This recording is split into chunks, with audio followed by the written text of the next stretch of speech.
नमस्कार दोस्तों, जय हिंद, वंदे मातरम। स्वागत करते हैं आपके अपने यूट्यूब चैनल शिक्षक जगत के चैनल जायसवाल कोचिंग सेंटर पर। मैं दोस्तों आपके साथ जायसवाल सर। दोस्तों आज की वीडियो में हम बात करने वाले हैं इन्वायरमेंट के क्लास के और वायुमंडल। आप लोगों को पता है दोस्तों, वायुमंडल से रिलेटेड आपके एग्जाम में प्रश्न आते हैं, तो पूरा वायुमंडल का कंसेप्ट लेकर आ रहे हैं। ये टॉप 30 क्वेश्चन आपको पता है डेली क्लास में 30 क्वेश्चन लेके आते हैं, क्योंकि हमारा टारगेट है इन्वायरमेंट में 30 ऑफ 30। तो चलिए आइए शुरू करते हैं। पहला प्रश्न स्क्रीन पर, उम्मीद करता हूँ वीडियो अंत तक देखेंगे और बहुत अच्छा पसंद आएगा आप लोगों को, यह मैं आपको यकीन दिला देता हूँ। एक बार वीडियो दिल से सभी लोग लाइक कर देंगे, सभी भाई बहन, सभी कैंडिडेट, सभी शिक्षक बंधु, जय इन सभी को। प्रश्न है यही दोस्तों कि वायुमंडल की संरचना में आप किसे शामिल नहीं करेंगे।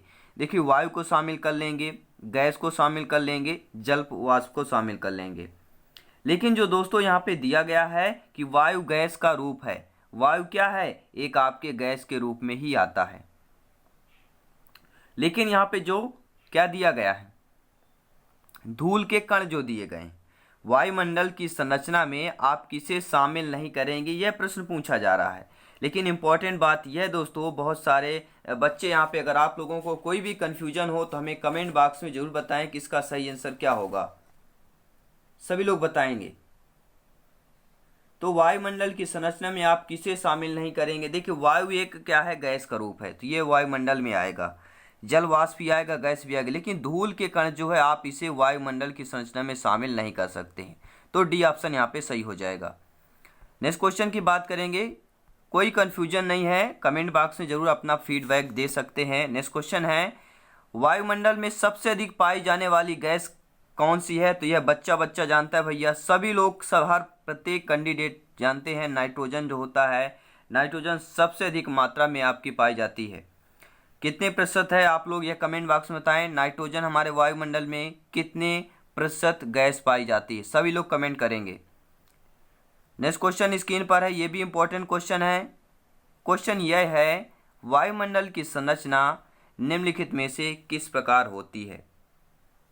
वायुमंडल में संरचना जो होती है निम्नलिखित में से किस प्रकार होती है। तो ये सभी लोग जानते हैं, ऊंचाई के अनुसार बदलती रहती है। वायुमंडल की जो संरचना होती है वह ऊंचाई के अनुसार गैस, जल वाष्प एवं धूल कणों की मात्रा में अंतर मिलता रहता है। नेक्स्ट क्वेश्चन है दोस्तों, ये भी इंपॉर्टेंट क्वेश्चन है। वायुमंडल का सर्वाधिक भाग स्थित है समताप मंडल में है, परिवर्तन मंडल में है, आयन मंडल में है या ओजोन मंडल में है।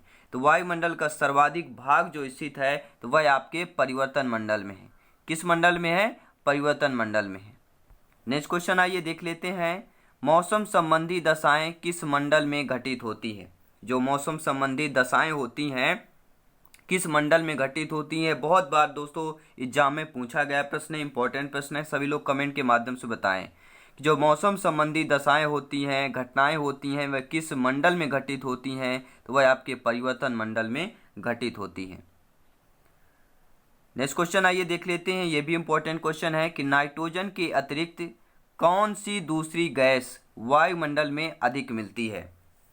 नाइट्रोजन के अतिरिक्त कौन सी दूसरी गैस वायुमंडल में अधिक मिलती है, यह सभी लोग जानते हैं। क्या मिलती भैया? ऑक्सीजन मिलती है। क्या है? ऑक्सीजन मिलती है, सभी लोग जानते हैं। 78% लगभग नाइट्रोजन है और 21% आपका ऑक्सीजन है, और 0.03% जो है आपका CO2 यानी कि कार्बन डाइऑक्साइड है, तीसरे नंबर पे जो आती है। इसके बाद भी आपकी अन्य गैसें हैं। नेक्स्ट क्वेश्चन देख लेते हैं। सूर्य की तीव्र किरणों से सुलझने में कौन सी गैस वायुमंडल में हमारी रक्षा करती है। राइट आंसर क्या हो जाएगा? सभी लोग कमेंट करके बताएंगे दोस्त। थोड़ा तबीयत डिस्टर्ब है, गले में खांसी आ रही है, फिर भी कोशिश कर रहे हैं 30 क्वेश्चन आपकी क्लास आज यहीं पूरी लेंगे। थोड़ा पानी लेता हूं, तब तक आप इस क्वेश्चन के आंसर हमें कमेंट बॉक्स में बताएं।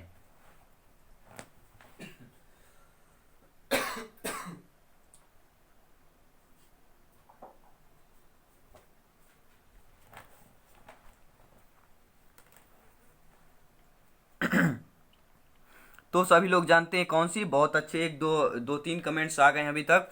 तो ओजोन यहाँ पर दोस्तों जो है वायुमंडल में हमारी रक्षा करती हुई परत आपकी कौन सी है, वह ओजोन है। नेक्स्ट क्वेश्चन, क्योंकि ओजोन गैस जो है दोस्तों पराक्सीनी तीव्र किरणों को सेकती है, ये सभी लोग नोट कर ले। नेक्स्ट क्वेश्चन है, किसी स्थान विशेष पर आपातकालीन वायुमंडलीय दशाओं का अध्ययन होता है। किसी स्थान विशेष पर अल्पकालीन, सॉरी दोस्तों क्या लिखा है, अल्पकालीन वायुमंडलीय दशाओं का अध्ययन होता है। कहाँ, किस पर होता है, जलवायु पर, मौसम पर, ऋतु पर, वातावरण पर, कौन से स्थान पर होता है। तो दोस्तों मौसम स्थान विशेष पर अल्पकालीन वायुमंडलीय दशाओं का अध्ययन होता है। किस पर, मौसम, यानी बी ऑप्शन यहाँ पे सही हो जाएगा। आइए नेक्स्ट क्वेश्चन देख लेते हैं। अगला प्रश्न, सभी प्रश्न यहाँ पे इंपॉर्टेंट है। एक बार सभी लोग आप दिल से लाइक कर देंगे और सभी लोग कमेंट करेंगे, अपना अपना फीडबैक जरूर बताएं।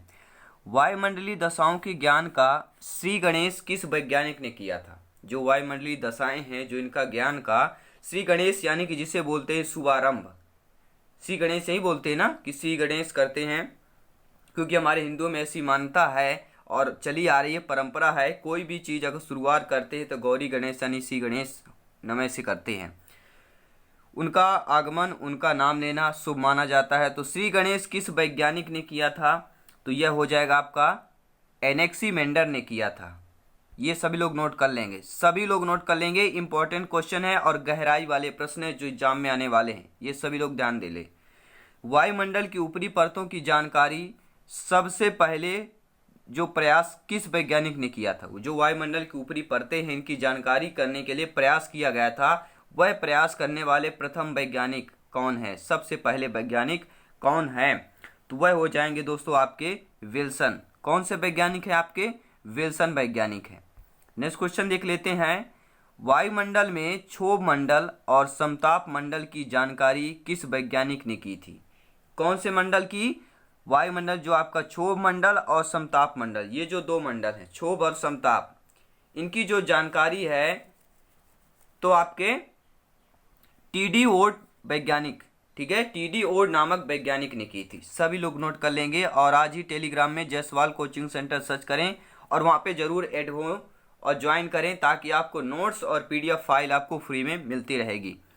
नेक्स्ट क्वेश्चन की बात करते हैं, वायुमंडल के समताप मंडल में ताप, वायु दाब और आर्द्रता संबंधी जानकारी किस यंत्र से की गई थी। वायुमंडल में समताप मंडल में, वायुमंडल के समताप मंडल में ताप, वायु दाब और आर्द्रता संबंधी जानकारी किस यंत्र से की गई थी।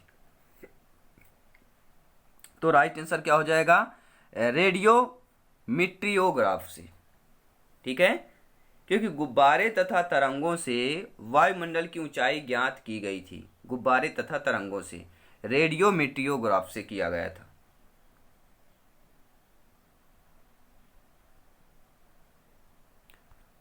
नेक्स्ट क्वेश्चन आइए देख लेते हैं। अगला प्रश्न है, रेडियो तरंगों को जो स्तर परिवर्तन करता है उसे कहते हैं। जो रेडियो तरंगे होती हैं उनके स्तर में जो परिवर्तन करता है वह कौन सा मंडल है दोस्तों, तो वह आपका है आयन मंडल।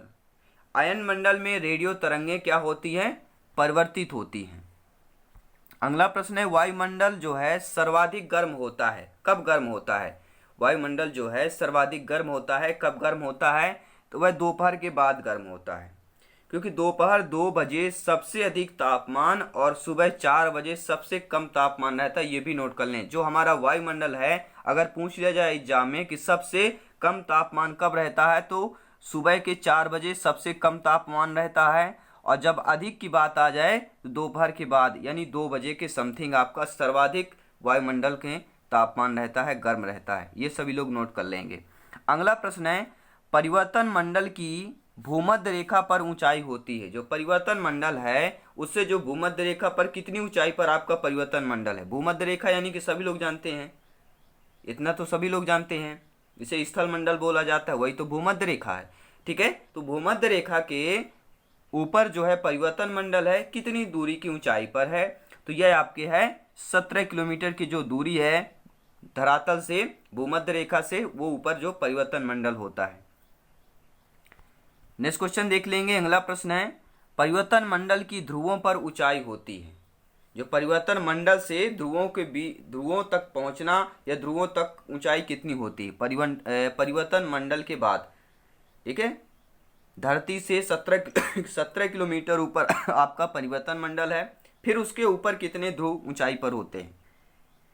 तो होते हैं 7 किलोमीटर पर। यानी कि धरती से अगर लगाया जाए तो कितना हो जाएगा? 24 किलोमीटर पर आपके ध्रुवों की ऊंचाई है। कितने? भूमध्य रेखा से। नेक्स्ट क्वेश्चन है, संपूर्ण वायुमंडल लगभग 97% जो भाग है किस सीमा में स्थित है? किस सीमा में स्थित है? भाग की सीमा में स्थित है। संपूर्ण वायुमंडल का लगभग 97% जो भाग है वह आपके 50 किलोमीटर की सीमा में स्थित है। कितने किलोमीटर की सीमा में है? 50 किलोमीटर, 50 किलोमीटर्स। ये आप नोट कर लेंगे सभी लोग। नेक्स्ट क्वेश्चन स्क्रीन पर है, वायुमंडल रिलेटेड क्वेश्चन है दोस्तों, महत्वपूर्ण प्रश्न है।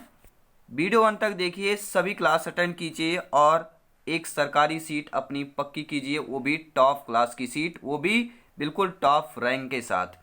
प्रश्न यह दोस्तों, जो आयन मंडल की निम्न परत को कहते हैं, जो आयन मंडल होती है किस परत, निम्न परत को कहते हैं? मध्य मंडल के, समताप मंडल के, ताप मंडल को, ओजोन मंडल को? सभी लोग बताएंगे। कंफ्यूजन वाला प्रश्न है, बहुत इजीली क्वेश्चन है कि आयन मंडल की निम्न परत को ओजोन मंडल कहते हैं। जो आयन मंडल की निम्न परत होती, निम्न यानी क्या होता है? छोटी। देखिए कई परिभाषाएं यहाँ होती हैं, शब्दों का बहुत बड़ा यहाँ पे रोल होता है दोस्तों, क्वेश्चन पर आंसर पर भी होता है। तो राइट आंसर हो जाएगा आपका ओजोन मंडल। नेक्स्ट क्वेश्चन है, इनमें कौन सी वायुमंडल में स्थायी गैस नहीं है? सभी लोग बताएंगे कि ऐसा हमारा जो वायुमंडल है, ठीक है, उसमें ऐसी एक गैस है जिसकी कोई स्थायित्व तो नहीं है कि होगी। देखिए आपका ऑक्सीजन का स्थायित्व अगर होगा नहीं तो फिर भैया जीव जंतु कैसे जीवित रहेंगे? अगर कार्बन डाइऑक्साइड नहीं होगा तो पेड़ पौधे कैसे रहेंगे? ये दोनों को तो समझ लीजिए कॉम्बिनेशन है एक दूसरे का। एक तराजू के एक तरफ वह वस्तु है और एक तरफ वह वाट है जो ये प्रदर्शित करता है कि कितने किलोग्राम का है। तो यहाँ पे कॉम्बिनेशन ऑक्सीजन और कार्बन डाइऑक्साइड का है। लेकिन ऐसी यह कौन सी गैस है जो वायुमंडल में स्थायी गैस नहीं है? तो वह आपकी, सभी लोग बताएंगे, कमेंट बॉक्स में बताइए राइट आंसर क्या है। देखिए कार्बन डाइऑक्साइड और ओजोन अस्थाई है, बाकी सब गैसें जो हैं स्थायी गैसें हैं।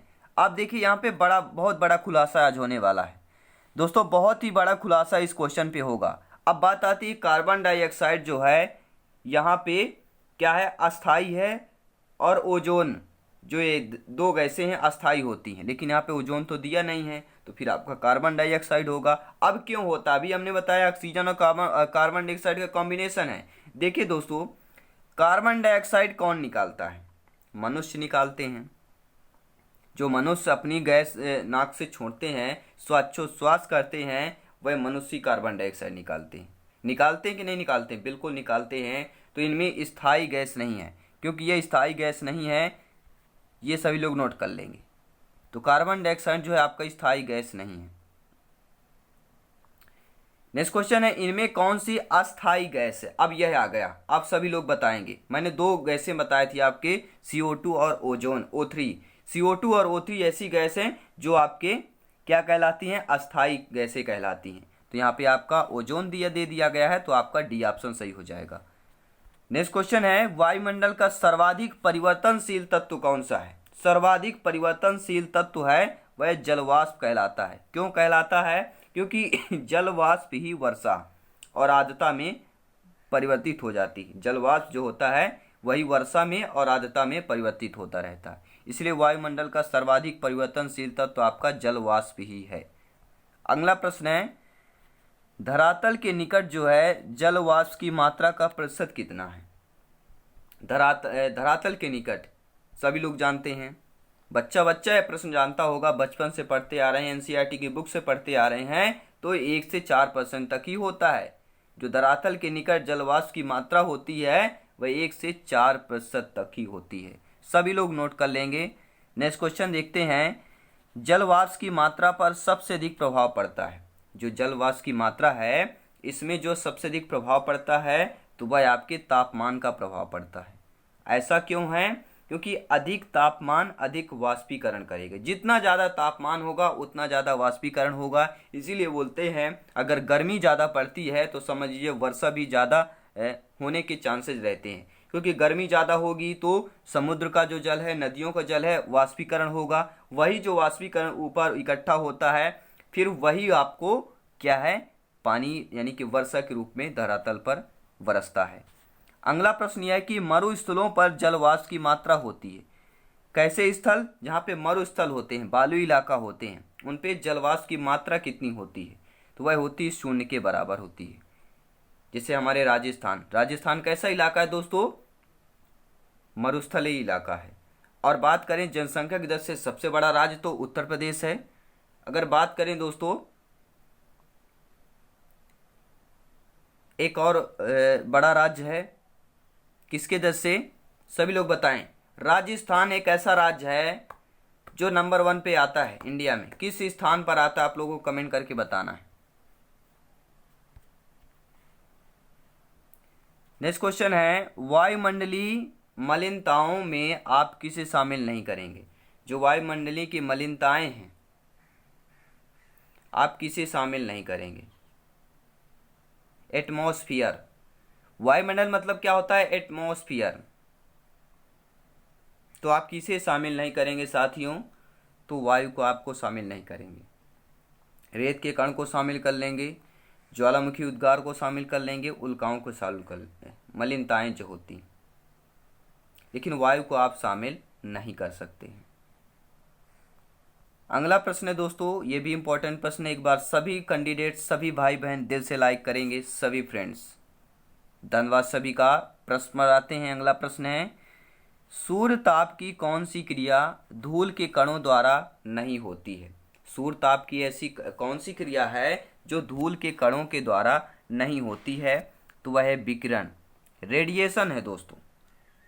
क्योंकि जो रेडिएशन है धूल के कणों द्वारा नहीं होता है। विकिरण जो है धूल के कणों द्वारा नहीं होता है, बल्कि अन्य 3 क्रियाएं होती हैं। अवशोषण होगा, परावर्तन होगा, प्रकीर्णन होगा। लेकिन आपका विकिरण जो है सूर्य ताप में कौन सी क्रिया धूल के कणों द्वारा नहीं होती है? विकिरण नहीं होती है, यानी कि रेडिएशन नहीं होता है। अगला प्रश्न है दोस्तों वायुमंडल की पारदर्शिता क्या है? विजिबिलिटी प्रभावित होती है। जो वायुमंडल की कहते हैं मेरी भी कुछ विजिबिलिटी होती है, आपकी भी कुछ पारदर्शिता होती है। तो वायुमंडल की भी पारदर्शिता प्रभावित होती है। किससे प्रभावित होती है? वह धूल के कण से प्रभावित होती है। अगला प्रश्न है वायुमंडल की निचली परत को कहते हैं, सबसे जो नीचे परत होती है वायुमंडल की उसे क्या कहते हैं? सभी लोग कमेंट करके बताएंगे।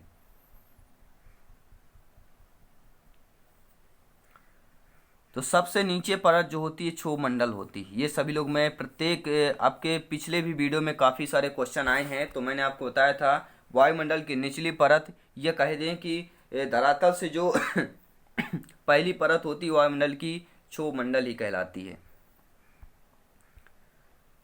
नेक्स्ट क्वेश्चन आइए देख लेते हैं। अगला प्रश्न स्क्रीन पर है और प्रश्न पूछा जा रहा है, इंपॉर्टेंट प्रश्न है दोस्तों। बस 1-2 प्रश्न और बचे हैं आज के क्लास के, आज की वीडियो में, कि क्षोभ स्तर वह क्षेत्र है जो पृथक करता है। क्षोभ स्तर, ये जिसे क्षोभ मंडल बोलते हैं, जो सबसे वायुमंडल सबसे निचला स्तर वाला मंडल है, तो क्षोभ स्तर वह क्षेत्र है जो पृथक करता है। किसको पृथक करता है? तो क्षोभ मंडल और समताप मंडल को पृथक करता है। ये सभी लोग नोट कर लेंगे। यानी हमारा पहले क्षोभ मंडल है, फिर इसके बाद क्या है? समताप मंडल है। क्षोभ मंडल के बाद कौन सा मंडल आता है? समताप मंडल। तो जो क्षोभ स्तर है, स्तर वही कहलाता है ना दोस्तों, जिसे हम बोल सकते हैं बाउंड्री, LOC बोल सकते हैं। तो क्षोभ मंडल और समताप मंडल को क्या बोलते हैं? क्षोभ स्तर का वह क्षेत्र है जो दोनों को पृथक करता है। अगला प्रश्न है दोस्तों ताप क्षय लैप्स रेट में अनायास परिवर्तन वायुमंडल की किस परत में होता है? ताप क्षय, सभी लोग जानते हैं, ताप क्षय में अनायास परिवर्तन वायुमंडल की किस परत में होता है? लैप्स रेट जिसे बोलते हैं, बहुत बार आपने सुना भी होगा। तो क्षोभ मंडल में ही होता है, जो सबसे निचली परत होती है वायुमंडल की, उसी में जो होता है अनायास परिवर्तन वायुमंडल के वायुमंडल के क्षोभ मंडल में होता रहता है, ताप 6 में, यानी लेफ्ट रेट। तो ये रहे दोस्तों आज के 30 क्वेश्चन, और एक क्वेश्चन आपके लिए होमवर्क के लिए दे रहे हैं, और नेक्स्ट वीडियो में हम इसका आंसर बताएंगे। अब आप लोगों को पता हो तो हमें कमेंट के माध्यम से नीचे इसका आंसर बताइए, ना भी पता हो फिर भी ऑप्शन 4 रहते हैं, 4 में से आप कोई भी बता सकते हैं। कोई यहाँ पे कोई भी दंड आपको नहीं मिलने वाला है, इसमें आपको कॉन्फिडेंस ही आने वाला है। तो मौसमी परिवर्तन की छत किस वायुमंडलीय परत को कहते हैं? मौसमी परिवर्तन की छत किस वायुमंडलीय परत को कहते हैं? क्षोभ मंडल को, समताप मंडल को, आयन मंडल को, उपर्युक्त सभी को। अब इसका आंसर आपको कमेंट बॉक्स में बताना है कि जो मौसमी परिवर्तन की छत है किस वायुमंडल के परत को कहते हैं। आप लोग बताइएगा कमेंट बॉक्स में, और ये जरूर फीडबैक बताइए। ये आज के 30 प्रश्न एटमॉस्फियर यानी वायुमंडल से रिलेटेड क्वेश्चन नए हैं, आपको कैसे लगे। उम्मीद करता हूं दोस्तों ऐसे प्रश्न एग्जाम में आएंगे तो आप तो स्कोर की झड़ी लगा देंगे, लाइन लगा देंगे, और एक सरकारी सीट अपनी सभी लोग पक्की करेंगे। जो डेली क्लास देखेगा, जो मेहनत करेगा, जो हमारे साथ क्लास अटेंड करेगा, वीडियो इन तक देखेगा, वही यहाँ पे सिलेक्शन पाएगा, वही यहाँ पे दिल से लाइक करेगा। सभी मित्रों का तहे दिल से स्वागत, अभिनंदन, धन्यवाद करते हैं। सभी मित्रों को जय हिंद, वंदे मातरम। धन्यवाद सभी का।